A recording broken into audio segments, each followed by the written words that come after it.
I do have some questions for you. I want to ask about tournament, hard courts. I want to ask about your work in Hollywood. But really, I sort of do want to know one major question, which is, have you ever been outed from a community just for being you? So who am I talking with? Well, you would all recognise them from this photo. But like most titans of the sword community, they have done far more than being just a poster child.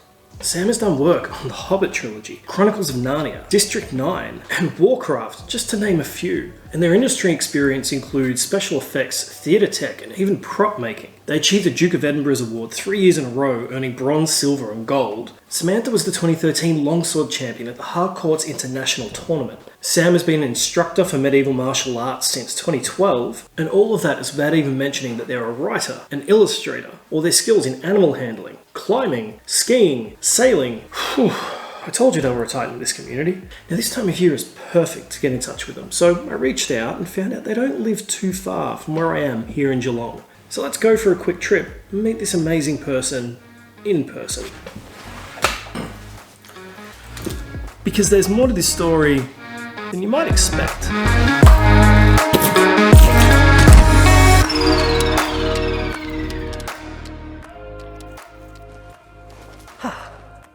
Whew. Now, Sam's journey is very similar to a lot of other people I know, with one major difference, which is they did it in the spotlight with the world watching.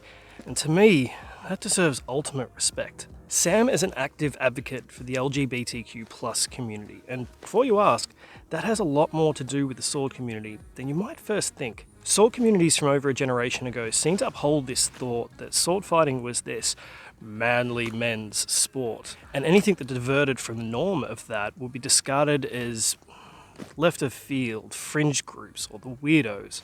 Basically, they were made fun of, but about a decade ago that started to change, and women were starting to become more and more accepted into these groups. And now the pride community is going through the same struggle. People are just wanting to do what they love and be accepted for who they are, because if you just let them, they can do some amazing things.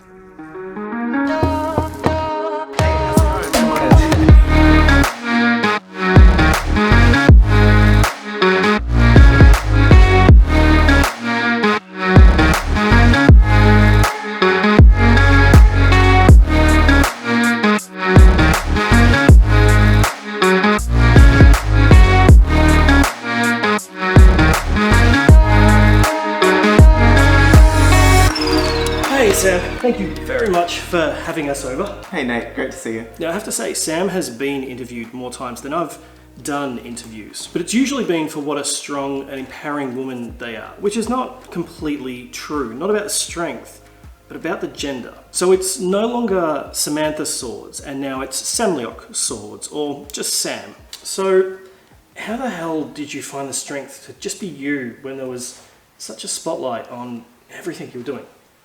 Well, it was a real spotlight for sure. Yeah. I mean, I had so many people who'd found me because of being a female role model, and I felt an immense responsibility to those people. At the time, I thought of myself as a woman, so, I mean, it was a genuine female achievement.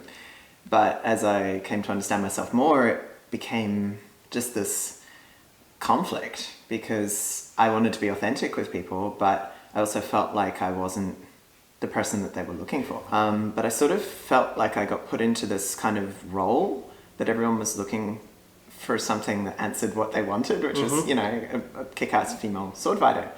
And we have so many of those now, it's wonderful. But at the time, like, that was the role that I was in. And as I grew, I felt like I had such a responsibility to those people to still be that person and fulfill that role. So it was really difficult to do that, to transition, because I had so many people looking to me as the example of, you know, a female sword fighter. I did a lot of that kind of growth in private, and I had a lot of people around me, my immediate friends and support, to give me the space for that growth. But yeah, it was really, really hard. It was terrifying. I imagine it would have been. Yeah. I do have some questions for you. I've got a lot of questions for you. I want to ask about the tournament at Harcourt. I want to ask about your work in Hollywood on The Hobbit and a series of other things, and we'll get to those as we do. But really, I sort of do want to know one major question, which is, have you ever been outed from a community just for being you? Well, I wouldn't say I've been like outed from a club, but I would say that I've definitely received a lot of hostility for the values that I represent. So I think as a person that's very comfortable with being queer, being creative, costume, like LARPing, all of those kind of very like fruity kind of other things, I think in the context of like a really sportified HEMA environment, that can be a bit much for people. I think there's a lot of emphasis in HEMA on kind of this very slick, sportified, professional, quote unquote, professional kind of aesthetic, and that can attract a lot of people who are trying to prove something. So yeah, it's very hard to engage with people when they're coming to you from a place of aggression, because it's like, well, it's not my fault that you can't feel okay with what it is that I bring to the table, you know? If I can sense that something, like a situation or something, is not going to lead to a good outcome, I will try and avoid putting myself in that situation. But that's also not everyone's way. Like, I've had the ability to choose where I go to train. Not everyone has that. Just even being able to choose what club you go to. Like, if you're passionate about swords and you've got literally one club in your region, or an hour's travel or 2 hours travel, you're going to go and do it. And I recognize that as well. That some people are in that position. So it's a really hard one, because I think the more representation there is, the more acceptance there will be. But if you are met with hostility and people are not even open to having conversation with you, then there's very little chance to build those bridges. There's very little chance to be like, hey, I'm the gay person that you know, I'm the trans person that you know. Like, I think there's just this perception in a lot of places that queerness is something that's elsewhere. Like, but it's not. There's so many people around the world who are queer who just can't express that. They can't do that in a way that feels safe to them, because they feel like they're going to lose something. They're going to lose social interaction. They're going to lose support of their family and friends, their job. Like, and those are very real threats because of discrimination. Those are absolutely real fears. So it does come down to knowing if you're safe to out yourself or not. In a lot of cases, I had to learn what it meant to have people who are non-binary in my life. There was a time when I was clueless, and you know, if someone hadn't been patient with me, I never would have learned. So yeah, just being able to understand that like not everyone's coming from the same place, and being able to make a space where people feel comfortable being around each other. I think that's the most important thing. From what I've seen, the pride community seems to be more accepted in the SOAR communities like LARP compared to something like HMB or HEMA. From your experience, why do you think that is? It's a good question. I think I do want to say that it really does depend on the LARP as well, because there can be some very like kind of bro kind of environments to some LARPs. Okay. And there can be some very accepting environments for HEMA clubs. I think it probably comes from the place of role play. So LARP communities are fundamentally founded on the idea of role play, character role play. And role play is all about self-expression. Role play is about taking a character that might not be you and stepping into that kind of role with absolutely no repercussions. It's just this beautiful free thing. It's like you can test out who you want to be in a way, like in a sandbox that has no actual impact on your real world life. Now, the actual truth is, of course, the more that you role play, the more you can experiment with who you are, and you can grow as a person. Like, there's enormous benefits to it. But I think because of the nature of HEMA being founded on a martial art, where people are getting together to study a combat form versus people getting together to role play as characters in a story, I think that it does inherently attract people who are going to be able to express themselves more. There's a huge number of people who are drawn to HEMA who identify as queer. But I just think that the option to kind of share that, it's a little bit more limited, because there aren't as many conversations about what character choices you've made. You know, you're getting together for a goal. You're getting together for well, they're both goals, but you're getting together for an outcome. You know, we are coming together to study Marazzo because we want to understand whether or not, you know, what he says in this particular paragraph means this. Like, there's not a lot of room there for, you know, gender expression. No. As opposed to, my character is a ocean fae and they are, you know, like you can immediately say that in a lap environment and no one's going to blink. They'd be like, good for you, great creativity, what are you going to do with your makeup? Like, that's going to be the response to that kind of proposition. Like, people being around each other in a safe way where they can be comfortable with that kind of expression, that's what makes the difference. Now, speaking of HEMA, you've got a lot of experience in HEMA, and I do want to ask you about the Harcourt's tournament, the one that sent that photo of you around the internet and basically sort of started you on your journey of people throwing cameras in front of your face and interviewing you for the day. But there's a lot of misconceptions around that photo and around that tournament. Just for everybody here, do you want to help sort of clear a few of those up? Gladly. So the Harcourt Park Invitational Jousting Tournament, it's every 2 years in New Zealand, it's a jousting event organised by Callum Forbes, who is a total veteran of the Western martial arts community, and it's invitational in the sense that the people who come have to apply. So they have to be jousters of a certain caliber. It is also conducted as an international event in that there's like 7 different countries competing. Big deal. Every year that the event happened, it was also including a HEMA component. The year before that I competed, well, I did compete in that one as well, but I didn't place. It was a huge event. It was like 80 people or something in one category. It was a big deal, big turnout. But unfortunately, there were 2 accidents that happened in the same event that didn't end up finishing. Like, they actually cut the tournament because it didn't look good. No, that's immediately bad PR, 2 in a row, basically. Yeah, totally. And it was a really safe event, so it was very unfortunate that this happened. The effect of that was that the next year that it ran, I think everyone got spooked because it went from being this event with 80 people in the longsword to like no one. And part of that was, there was a scheduling conflict as well, where a lot of people who wanted to be in those events decided that they wanted to prioritize the other thing. And I mean, I don't judge them at all because, you know, like it's up to you if you want to go and compete in something. There's no pressure. It's just that the way that it panned out was that no one really turned up to fight when they were trying to run the event, except for 3 of us. There were 3 people. We basically did like multiple fights and whoever performed best would win the tournament. It was great. Like, it was very low pressure. It was fun. And the guys that I fenced against were really good. They're good. They knew their stuff. They were also not as relaxed. And I don't know why, but for whatever reason, they made more mistakes than me. So I won. And that's as simple as it was. It's like, I remembered not to mess it up, and it wasn't that I performed perfectly, but it definitely was my best fighting, like, on that day. Like, I was pretty pleased with how I performed, but it was such a low-key event because of the context. And like, I didn't really think much of it. I was like, yay, I won a thing. Like, you know, woohoo. But I hadn't even, like, it wasn't such a big deal until it went on the internet. Because in the internet, it looks great. Excuse my language, it looks great.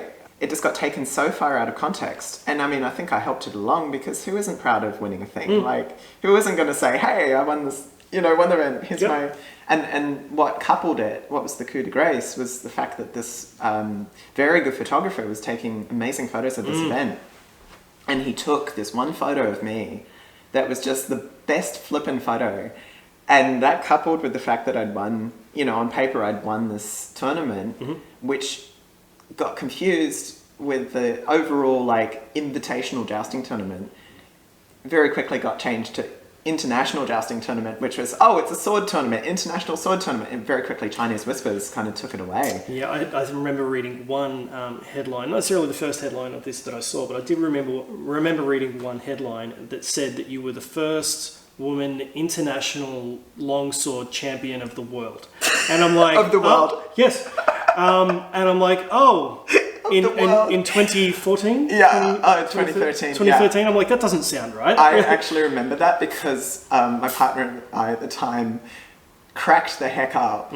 And we said, the more that they keep changing this, sooner or later I'm going to win the world. Like, Samantha Swords wins the world. Yeah. Like, oh my God, it was just so ridiculous. It was just so funny though. And I didn't realize the damage that it would cause. And I've been paying for it for so long because of the misconception. But I also knew that people were making it more than what it was. So when I did get blown up into this place of celebrity, probably the first thing I did was like, hey, look at all this other stuff that I do, look at all those other people. And I used that platform to be a signpost, which was so important and good because when it all did come out, the facts of the tournament, and there were 3 people, and I'll be honest, like a lot of the reason why I kept those facts concealed was I didn't want to bring shame on those people that ran the tournament. I didn't want to bring shame on Callum Forbes because he runs an excellent event. I don't want to be like, oh hey, there was an injury, there were 2 injuries. Totally not his fault. The event is very responsibly managed. I didn't want to bring shame on the fighters in New Zealand who'd chosen for whatever reason not to compete the year that I went in it. It's absolutely their choice whether or not they want to expose themselves to risk. Even though I felt very uncomfortable with the fact that people were making out that I had won something equivalent to swordfish. Because I'm very aware of swordfish. I'm very aware of the female fighters who do freaking amazing jobs overseas. And like, it's just that the story made itself and it became this like massive legend. Like I said before, it was genuinely a women's achievement. Like at the time I thought of myself as female, identified as female, and it was a women's achievement. I went in a competition against dudes that was previously like won by dudes, and I won. And yay, like that's totally accurate. Absolutely. What was also uncomfortable was being placed in a role of being a women's role model, because the more that I got pushed into that, the more uncomfortable I got as well. And so when the facts finally came out, it was this enormous relief because I wasn't buying into the story that everyone was trying to make around me, which I was already uncomfortable with. After a couple of years of being, interviewed for women's this and women's that, I felt like I was in the wrong place. How does that work with people? I know, for example, that I've seen that photo gets shared around because it does pop up every now and again. It's a great photo. It is. The photographer has done an amazing job. I'll put it back up on screen. Yeah. But how does that go when, for example, when they get shared around recently, you'll see people pop up and it's like, no, it's Sam now. You don't refer to Sam as she. And then I see people counter that by going, Sam is comfortable with that because that's who they were, not who they are. So just for when we all see this, because it does pop up occasionally, how do we address the pronouns on that? I have a really confused relationship with this because I felt like I was playing a character. Looking at it as a role that I played, that was also me. It was based authentically on who I was at that time. It was just like the heroic version of myself. I think that's the best way to look at it. And understanding my overall growth now, I've grown beyond what that was. But I also don't at all detract from who that was. And I do want to be clear, that is not the experience of all trans people. A lot of trans people are very, very threatened by how they were treated in the past. It's just in my case, that was a really positive thing. It just got to the point where I was like, no, I could be more happy this way. And I want to be more happy. I followed my happiness to grow. I haven't run away from something to grow. I've just realized I could be more happy if I lived this way. So that makes sense. Yeah. I think it's just like anything in life. There is no easy answer. Oh, there is an easy answer in life. If you're on a car trip and there's a bathroom, you stop and use it. Oh, you're right. So there's one easy answer. But speaking of trips, like your trip around Hollywood, like just starting with, I suppose, The Hobbit, like you were just in the right place at the right time. How did you get involved in so many movies? Wow. Well, yeah, right place, right time, but it's that thing of you build your own luck. So, I was in Australia when the Lord of the Rings movies came out. I was a high school kid. It was pretty much my beacon for what I wanted to do with my life. And that was because I was already like a very medieval fantasy obsessed little nerd who was very... I think we all are. Yeah, right? Yeah. And I was very obsessed with anything to do with medieval fantasy. So when the Lord of the Rings came out, it was this massive like validation of the fact I could live as an adult somehow pursuing my passions. The thing in Australia and New Zealand is that the two countries have an agreement where you can basically move from one to the other with very little immigration trouble. I did that when I finished high school. It was what I wanted to do, was move to New Zealand, work in the film industry and work on The Hobbit. And that was just like all I knew. And it took a long time and I had a lot of help to get there. So for me, it was being able to get an opportunity at Weta Workshop, which is the design and manufacturing studio for a lot of films, including The Hobbit. Getting people who were on my side who encouraged me to keep trying, keep turning up. And it took 4 years. It took 4 years from the time that I started knocking on Weta's door to finally, okay, here's a job opportunity. And I was there for like a week or something, because they only needed people for a week. So it wasn't literally right place, right time, something fell into your lap. You went, this is where I want to go. 4 years of, possibly not laser focus, but 4 years of focus to get there. Yeah. And then just kept knocking on doors until you got your entry. Absolutely. What happened from there? Because that seemed to just start a snowball effect of you being in lots of different places. Well, I was at Weta for 4 years, and that was on and off. We had films come and go, and I was one of the crew that they would call back for, when they needed people on all hands on deck. Yep. Which built up a really good resume. I wasn't in charge of anything specific. I was mostly an assistant to all these really amazing artists, which was great because I got to learn from them. I got to help all these really phenomenal artisans and get that kind of wide-ranging exposure to materials, to processes, hands-on skills. And I retained all that when I left New Zealand. I set my sights overseas and moved to originally America, and then I moved to Vancouver. And it was my very first time being outside of the safety of like that little like close-knit bubble that Weta Workshop have for existing crew. So I was in a new place without contacts, and actually it was through the sword community. I think it was the brother or cousin of somebody that was at one of the sword schools in Vancouver had an opening, or knew of an opening in a shop that was doing sculpting.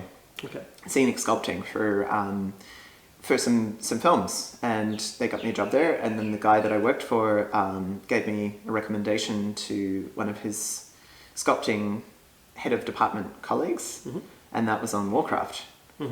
And that was the biggest job I'd ever done because I was working on set. I was working for the whole job.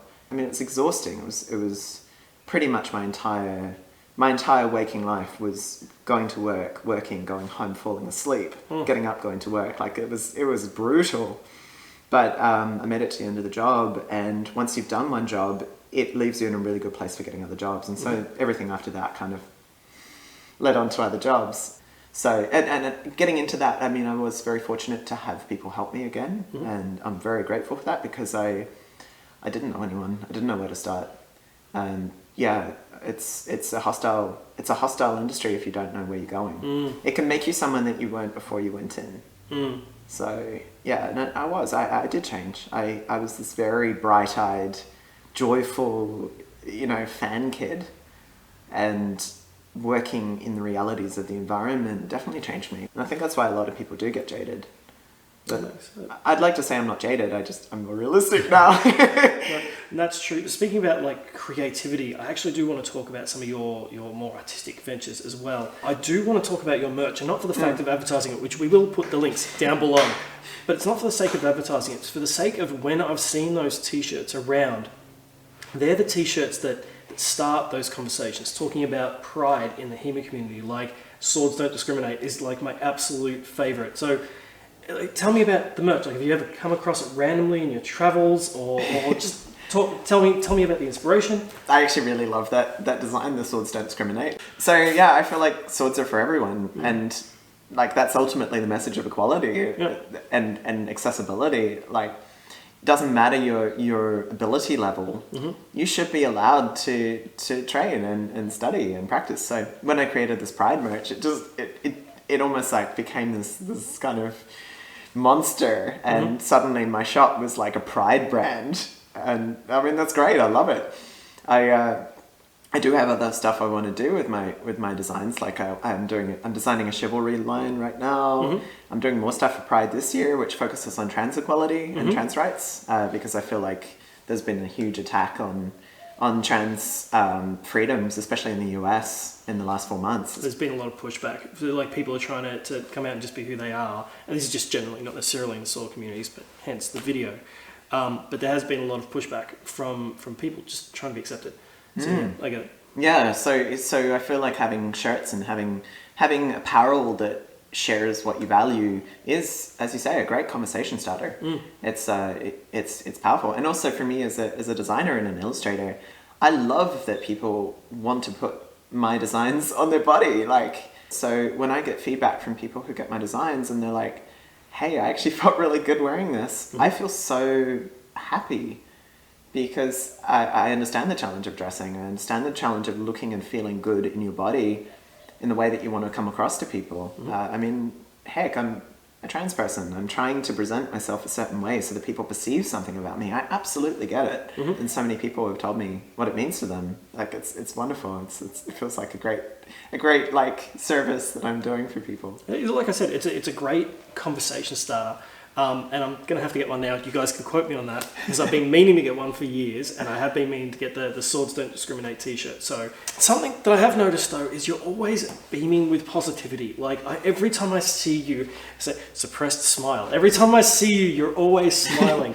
And to be honest, that does worry me a bit because I know a lot of people who do that. They sort of, sometimes, this is not saying this is you, but I notice a lot of the time people who do that, they do put on a bit of a mask so that people don't ask those sort of questions. But with the weight of the world, both in the regards of the spotlight, in regards of being, just trying to be who you are and getting pushback and feedback and from that, there's got to be weight on that. So more, not necessarily to deep dive into your emotional responses here, but just for everybody else who might be going through similar things, what are some of your coping mechanisms when you can't, like that doesn't work so well? You can't just smile and be like, hey, it's all okay, because it's not. It's so sweet that you think I'm coping. I think probably the biggest thing is that I've been able to reframe my attitude to be able to harness a lot of my pain and a lot of my grief. Because I've gone through terrible loss, terrible trauma and heartbreak. For years, instability for years. Like the pandemic for me is much more of the same, honestly. Last year was one of the most restful years I've had because I got to stop and deal with a lot of my pain. I am very open about the fact that I deal with great trauma and grief. I've got an Instagram where I share a lot of poems and artistic insight and things like that, which is half for me and half for the people that follow me, because I really want to be able to convert pain into something useful. And I think the biggest difference between me doing that and a lot of people doing that on social media is that I wait until I've found a conclusion that I can share, something that I can build on and grow. And I use it for myself. I look back on my past posts where I've come to a conclusion and I've come to a resolution on something that's been very, very painful for me. And I will use that to help myself. I will wait until I have something like, I'll be honest about this amount of pain, but I've gotten to a point where I can give it to you in the context of this is not the end of the world. And wanting to do something useful with all that grief and that pain and trauma and loss and anger and all those real, very real feelings that everyone feels. It's hard. It's hard. It's the reason why a lot of people don't do it, especially in the public spotlight. It's so confronting.